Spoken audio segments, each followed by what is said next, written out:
I would like to ask now our guest panelists that we invited to join us for a talk on theater and technology and the effects it has also on audience development. To ask our guests on stage. This is Alexander Kerlin from Theater Dortmund. This is Chris Bruckmayr from Ars Electronica. Jeka, you stay with us, please.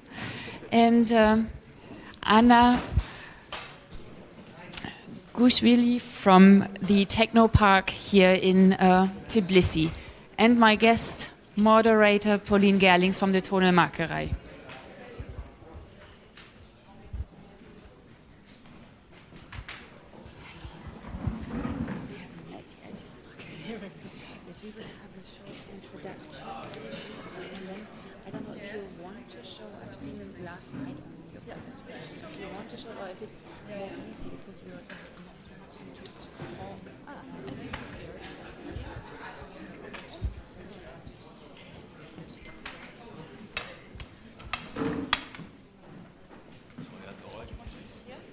Sit with Yes, you sit with me. Yes, no, you want to sit here? So no, I'm fine. I'm fine. It's very team domain. Oh yes, yes, yes.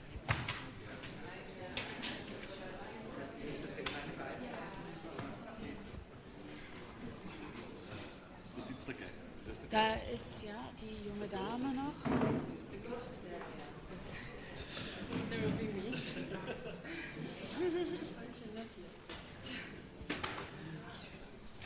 Yes, so I suggest we continue directly with our discussion. I'm very happy to welcome here our guests. We would like to talk this next hour about theater and technology and ask the question if technology can increase attraction for audiences to see and enjoy theater, and if so, how?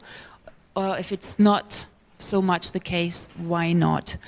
And also this kind of discussion takes place in the frame of our European Theatre Lab project, which goes on for the current, well, last year and this year and next year, where we as European theatres investigate new forms of theatre making with and for audiences, also in the online environment.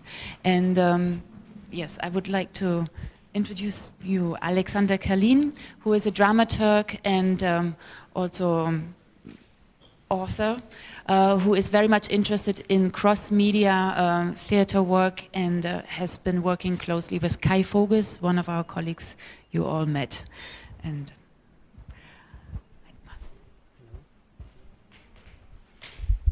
hello. Okay. Yes, thank you very much for this kind invitation. To Tbilisi. It's my first time here and I'm totally stunned about the beautiful city, and it's just amazing to be here. Thank you very much. I was asked to give a very short, brief 5-minute introduction to a book I read in summer, and I did a Facebook post that I liked the book, and since then I guess I'm kind of an expert on the book. It's called Homo Deus. And it's written by Yuval Noah Harari, who is an Israeli historian who studied in Oxford and is now teaching history and world history in Jerusalem, in the University of Jerusalem. This is his second worldwide success. It's a very well-written scientific book, which is as exciting to read as a novel, in my opinion. To introduce to you the book, I go back in time a little bit to 1966. That's the year that Michel Foucault published his The Order of Things, Les mots et les choses, Die Ordnung der Dinge. And in one of his very famous last sentence of the book, The Order of Things, was, "Mankind will disappear." It's my own translation. I don't know if it's the exact translation in the English version. "Mankind will disappear like a face in the sand at the coastline." Yeah. mankind or man will disappear. Of course, he didn't mean by that us as bodies will disappear from the earth, but a certain idea of what a human is, what mankind is. And he added, mankind will disappear, and it will disappear through circumstances that we cannot predict, that we can only predict, but we don't know the form of this disappearance, and we don't know its promises. So in my opinion, this book by Yuval Noah Harari, 50 years later, is kind of an answer to Michel Foucault's question, or his Rätsel, how do you say Rätsel? A riddle. Is it a riddle? A riddle, maybe, yeah. To this poetic phrase of Foucault, it's an answer. The book asks the question, where is mankind heading in the 21st century?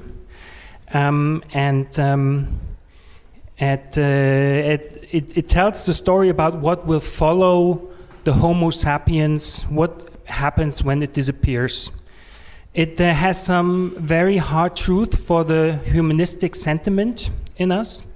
Especially for theater makers, it's some of the stuff he's talking about is very hard, because in Western theater tradition, the theater has always been a medium to transport humanism, and it still is. And in many of our ways we see ourselves, and our job in theater is to transport humanistic ideas. So post-humanism can be seen from this perspective as a sort of danger. What Harari does is he gives us a place in history, and that's very, very interesting, because he doesn't look at our time from a perspective from just seeing 10 or 20 years. No, he looks at the history of mankind, and he also talks a lot about technology and animals. So he just tries to find a place for us where we are right now between technology and animals. The question the book starts with is now that, of course, not everywhere, and of course not in any place in the world, the three main problems of mankind that mankind hunted down for all its history are solved. And that's hunger, that's diseases, and it's war. Of course, we can talk about that later. It's not like that in every place in the world, but seen from a global perspective, these three problems are the state the world is in has never been better concerning these three problems. So he's asking what to do with this new space for ideas, for thinking, for progress. Because I think one thing humans will never do is not do anything. They will always do something. So what are we going to do with that spare time that our forefathers spent time with dealing with hunger, famines, diseases, and war? And he says, Noah Harari says, we will strive. The project of the elite will be a strive for immortality, for complete luck, and extensive luck, a luck that doesn't fade, and omnipotence. So omnipotence over nature, power over nature. So this new creature, and Harari is calling it a superhuman like Nietzsche did. It cannot die, it is always happy, and it is the master over nature. That's of course an ideal. Yeah, we're talking about ideals here, and not something that will be achieved within the next 10 or 20 years. And the forms these superhumans will derive are via bioengineering, information technology, and cyborg technologies and nanotechnologies. So bioengineering, changing genetic codes, for example, nanotechnologies that in the future maybe all of us might have mini robots in our bodies that hunt down cancer cells and stuff. So it's about It's an upgrade to mankind that he's talking about, an upgrade to machines, an upgrade to our bodies, and an upgrade to everything that lies between these two, our bodies and the machines. So this is one of the main things that really struck me, that in bioengineering, the border between organic data processing and computer data processing is already torn down.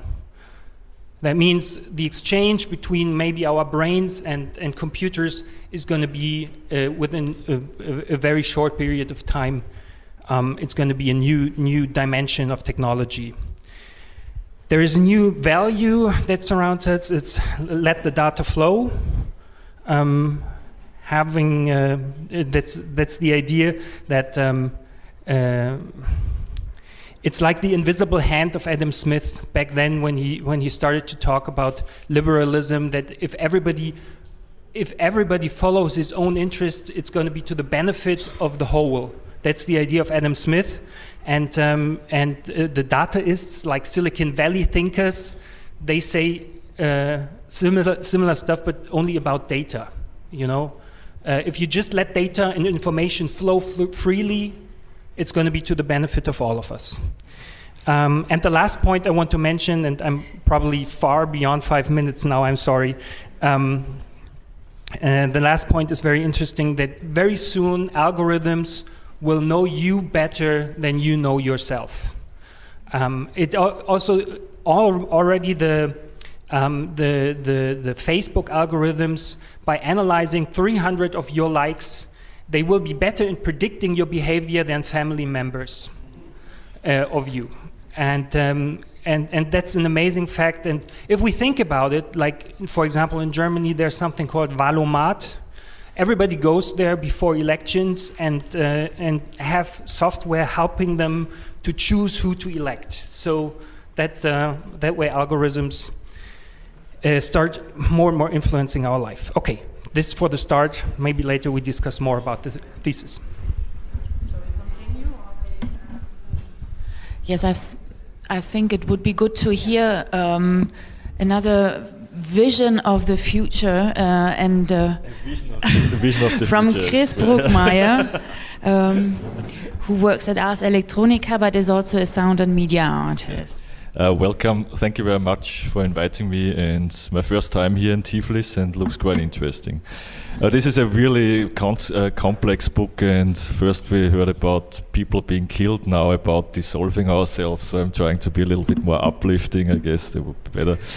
So what I was asked to is actually suggest what to do or how to involve young audiences, young people into the theater of tomorrow a little bit.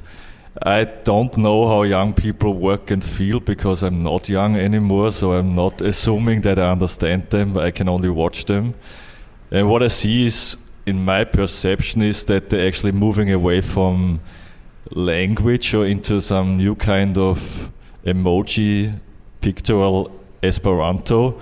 They talk less on the phone, they just really communicate via emotion through images. That's probably a reason why Instagram is so successful. And they have very short messages actually, but thousands of them a day. So actually what to do about this, how to bring these people into the theater. And I've been to a play 2 days ago, it was Richard III, and there was no young person there. The audience was packed, but I didn't see anybody below 35 or something, I guess. Yeah. And I was sitting there in the first row because I was invited as a special guest, and I just sat there, and the acting was awesome, and the stage light was great, everything was super, but I thought after 15 minutes, well, this doesn't touch me at all. This is absolutely not my kind of emotion. Feels a little bit artificial, like you take emotion and rethink it and turn it into an algorithm and then you act. So I thought, what should you actually do if I, with 50, have such a problem? Maybe young people have the problem as well. So how can we actually really design a new set of emotions on stage that might actually really impact the audience? And that brought me back to thinking about all these technologies that might come up, like augmented reality, sensor-based networks, tracking, intelligent textiles. because I think that what we should actually do, and this is just the concept, I don't know if it's going to work, is actually augment and interfere with the perception of the actors on stage, and really collect their emotions, distort their perception, and feedback that kind of emotion and perception to the audience in a feedback loop. So we have some kind of a swarm emotion in the room, and everybody is part of this. And this is also, like we discussed today, also a little bit of a moral problem, because you actually really start interfering with people's emotions and perceptions. Because theater, in my opinion, in the last 300 years was actually that you used a pretty simple set of tools to actually explain to people what are the consequences of bad behavior, what set of emotions do humans have actually, which emotions are not that good, which are good emotions, and how do you actually get through life on a decent level, and if not, what are the consequences, like Richard III, where in the end he dies tragically. So if you actually start in theaters or performance areas to really interfere with audience and actors on an emotional level, this of course actually then leads to the idea that this could be done also on a state level or on a society level. And so maybe the theater could be a laboratory to actually really research this kind of topic. Because like you say, we're going actually to dissolve a little bit more into a bioengineered personality, heavily influenced by any kind of on-the-fly, spontaneous and location-based media. This is a thing that has not been researched properly yet. What does it actually, how does it affect you that you actually have location-based, tailor-made, personalized information on the fly all the time? And so this is actually, I don't know how long I talked, but this is the end of it.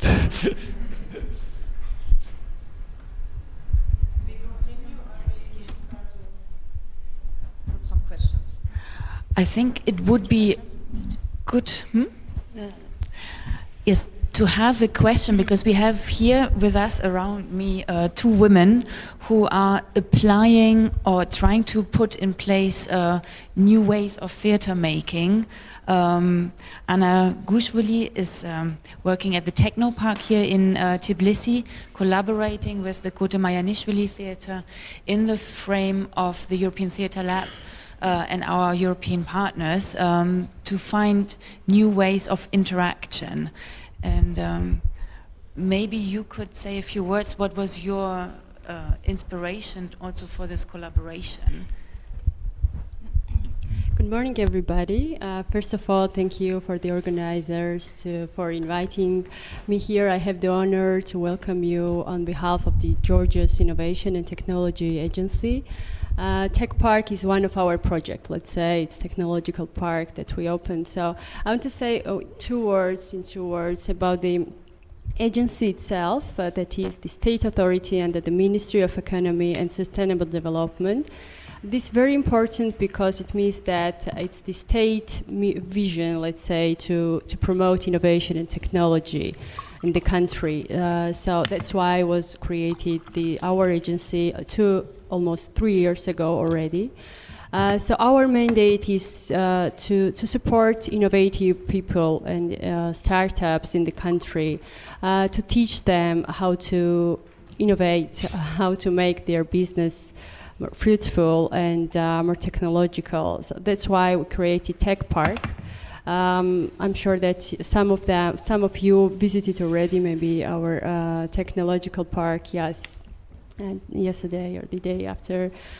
So we give them, it's like one-stop shop principle. It means that the innovative person with innovative idea comes to our tech park, and they go back home with the real business in hand, because we gave them there are some services, we teach them how to write the project, we give them some assistance in legal, economical, we have the fabrication laboratory, they can make the prototypes, the first prototypes, they can patent their product there on spot, and they can have the possibility also to meet with through the B2B and business forums through our international partners.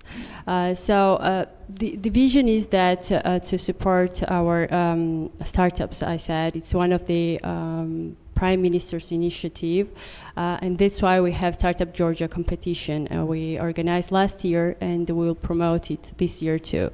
So it is high-tech startup competition. We invited last year US Silicon Valley experts, for instance, and we cooperated with them, and they reviewed all the application, and they chose best 20 startups who can go global and who can be competitive with other international startup companies, let's say. So it means that in different fields, they are operating in different fields, in artificial intelligence, in healthcare, in gaming, and so on. So we're thinking to involve these people in the field of the theater also, and in this cultural field, let's say. The government is ready to cooperate, of course, with Marjanishvili theater and also with other theaters who will be willing to go digital, let's say, and to be more innovative and not to be afraid of innovation and technology, and to follow step by step all these new things, because this is the only way to succeed. To succeed in this period, I think. So we have very smart people all around us in our network with the startup companies and students, or just like, I don't know, interested people. So we can organize some hackathons or makeathons, and to work on some projects and problems, and to give them these topics and to give them some period of time, and to see how they see and how they can resolve some problems you have in the theater, in order you to be more innovative or more technological. Maybe you didn't even think, or you don't have a human resource in your theater to think about that. So our agency will be ready to help you in that sense, and to involve also our startup companies in your projects, and also, of course, our agency itself. I think I'm very brief, but I wanted just to highlight that the agency, so the Ministry of Economy, it means the whole government, is ready to cooperate and is ready to be involved in this kind of initiatives, and welcomes this kind of very good initiatives, and thank you so much for that. Thank you. Yes, I would have a question now to Jeka. Given the information we received from Anna, what your aims are also to bring change into society in the different fields. Now that you started working on the lab and went into a new way also of developing artistic work, could you maybe say in a few words what until now you realize are the most challenging decisions, but also from an infrastructural point of view, what are the working methods, the different methodologies when collaborating with scientists and technology people and artists in a more classical theater institute? Of course, working with artists and digital people and scientists and getting them together, not easy for now, because we are in the most of our things, we are in test regime. It's like how we can bring the technology that we don't have at theater, bring it to theater. How we can use this technology so that it is just, you know, not showing up that we are part of the digital era and that we are, you know, important people thinking of something here, but how to use technology as a dramaturgy, as a necessary part when it is really needed. And we are like apart from Theatre Lab, and we started with Theatre Lab with the people who were connected with the Techno Park, but innovation technical agency, but not part of it. And then they connected us, and now we are going apart from the project with the lab. which is already shaping itself, I think, quite interesting, and I can see already the product. I think there is a very important thing we are going to do together. This is, and I said, hackathon, we are calling it Creaton, and we are now in about 10 days announcing kind of competition with mostly young people for innovations in advertising, dissemination of information, and creating the database for theater.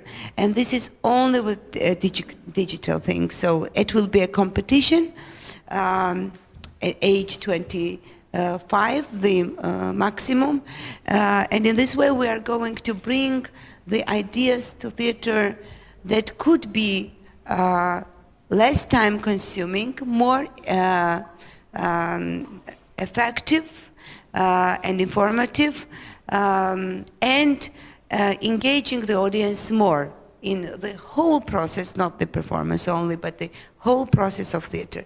There are a couple of examples, very interesting, and I will tell you about it later, just to be also on time and brief. Okay. Thank you.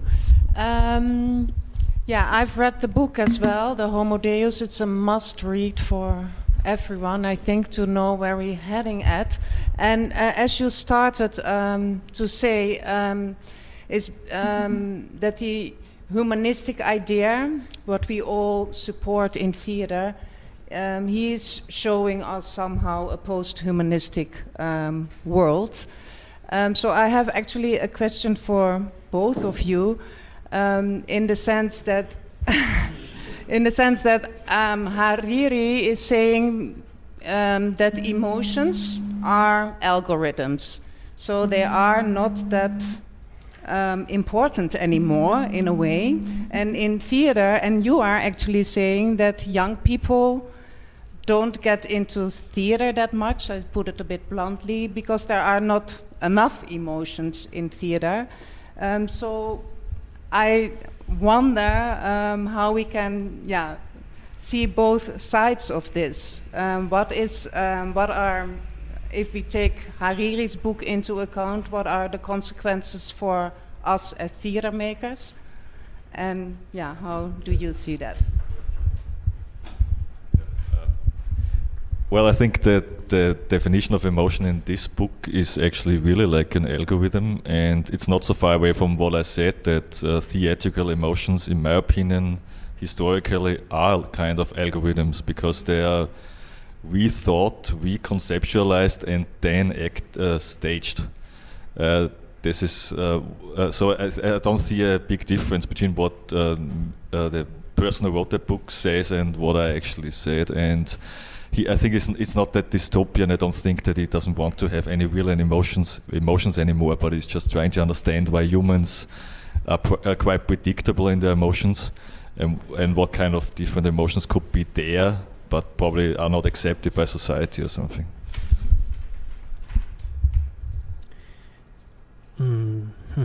Where to start? I think that as a theater maker, what the consequence of this is because what Harari is also saying is that we don't know what's coming. We know that there are going to be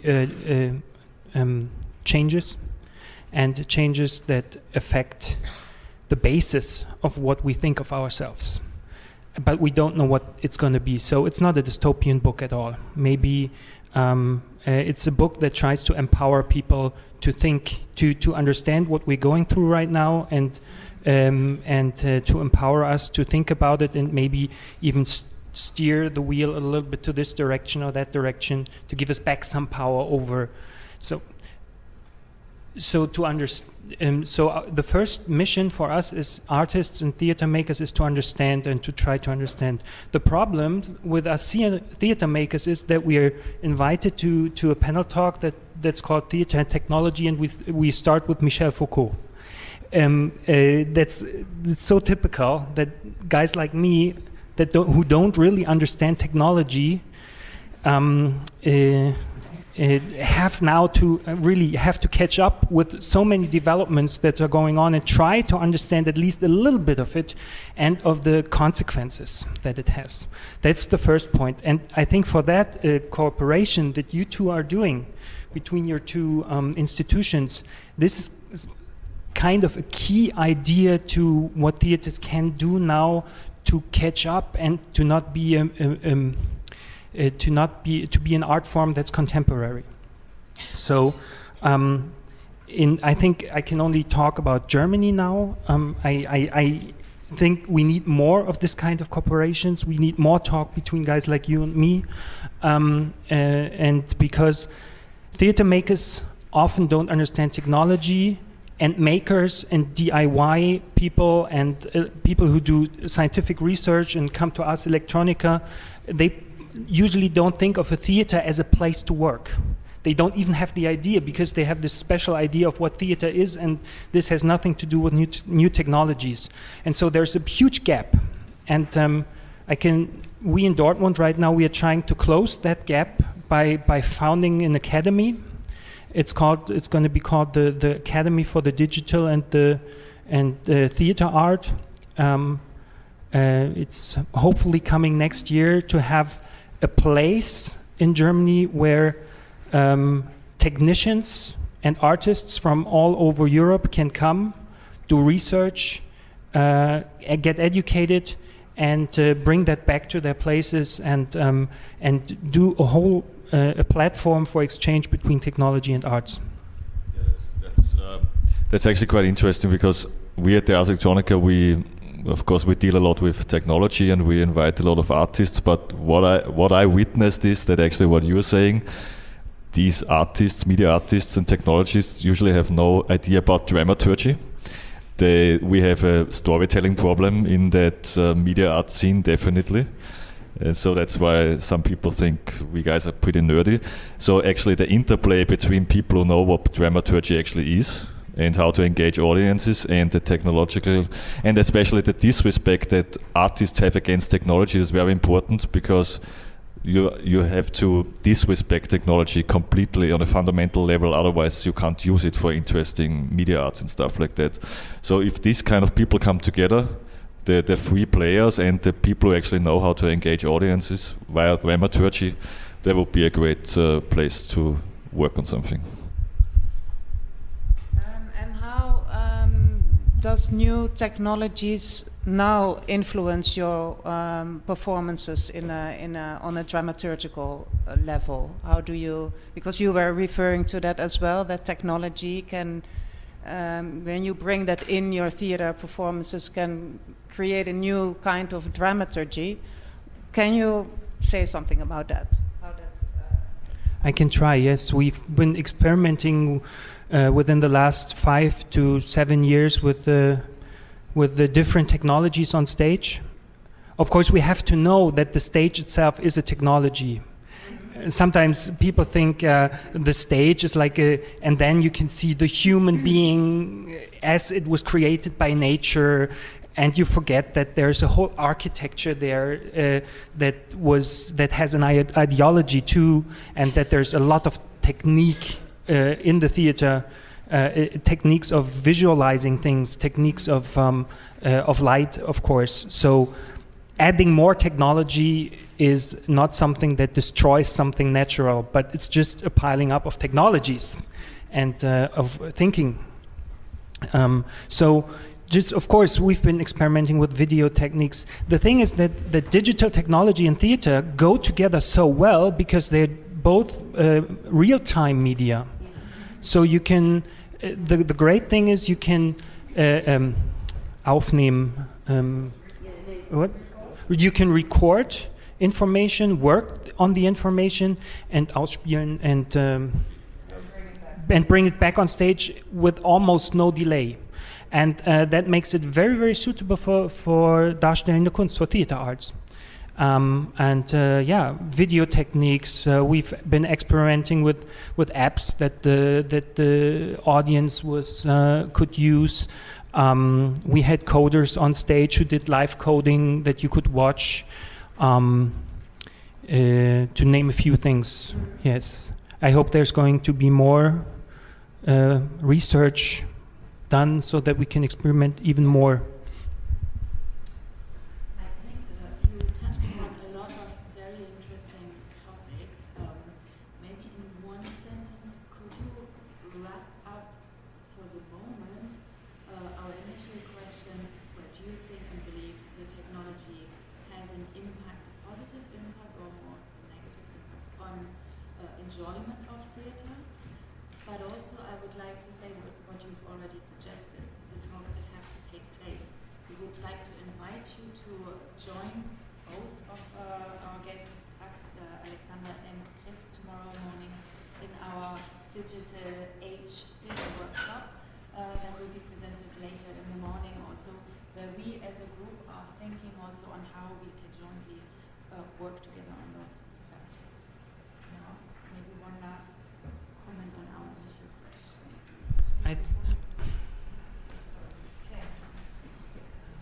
I think it depends very much on who you ask.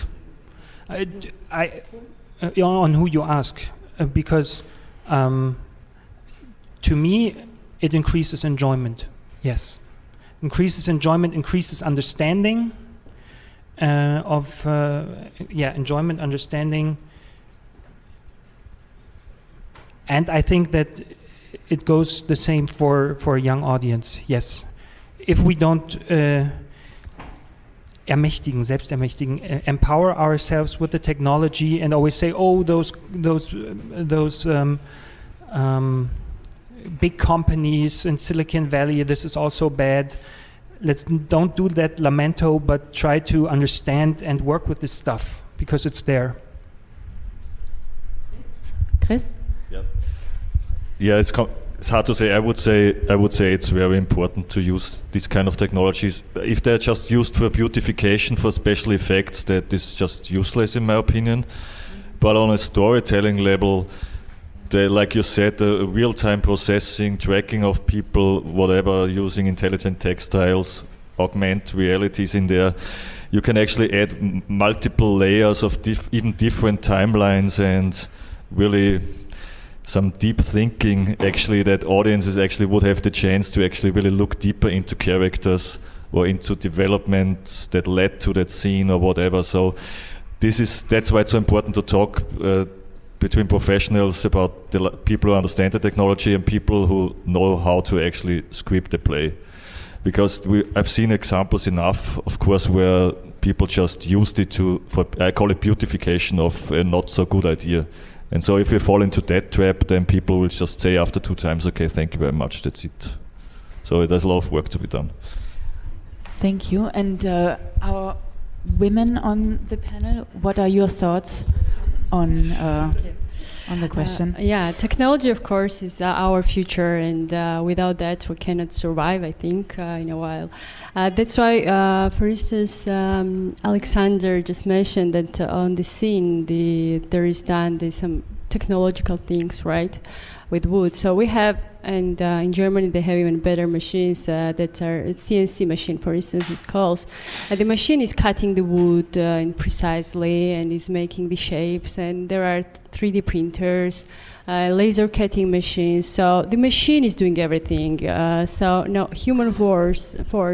So the person is not cutting the wood with the hands, let's say, and we'll not need anymore so many workers in the future, I guess, but we will need more people, more IT and technological people who know how to work with that machines. And that's why it's very important to have like awareness raising campaign for them and to train them, and that's our agency is making some trainings in IT, different directions, in order to prepare all these people for this very soon future, let's say, and also lighting and very simple things that we don't even notice maybe when we watch when we are in the theater, but it's very important, right? So there are some innovative approaches that the light changes with the sound and everything. So we need these more technological people involved in the theater in order to have better shows and more people involved in the theater. Thank you, Anna. And Last but Me? not least, Jeka, who is the woman in charge to take the decisions in the theater. What are your next steps related to this topic? First of all, I think that today the audience needs adventure. And it should start from the very first idea about going to theater, including the performance. The whole way should be, we should create adventure for them, and that's impossible without technological support, absolutely impossible.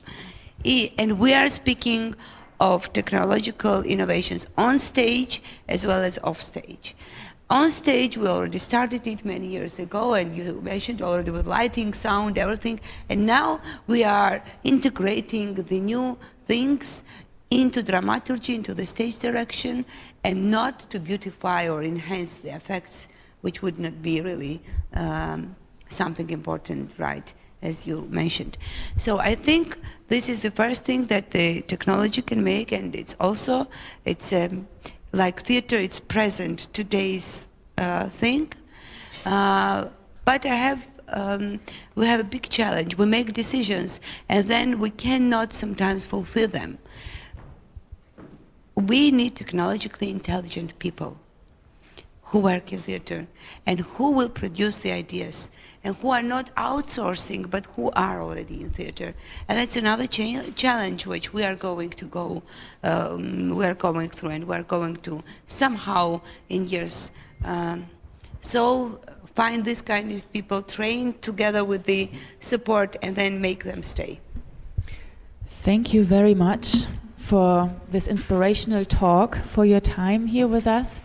And yes, I invite you to continue the discussions during this now coming small break, but also in the workshops, in the afternoon discussions. Thank you very much, everyone.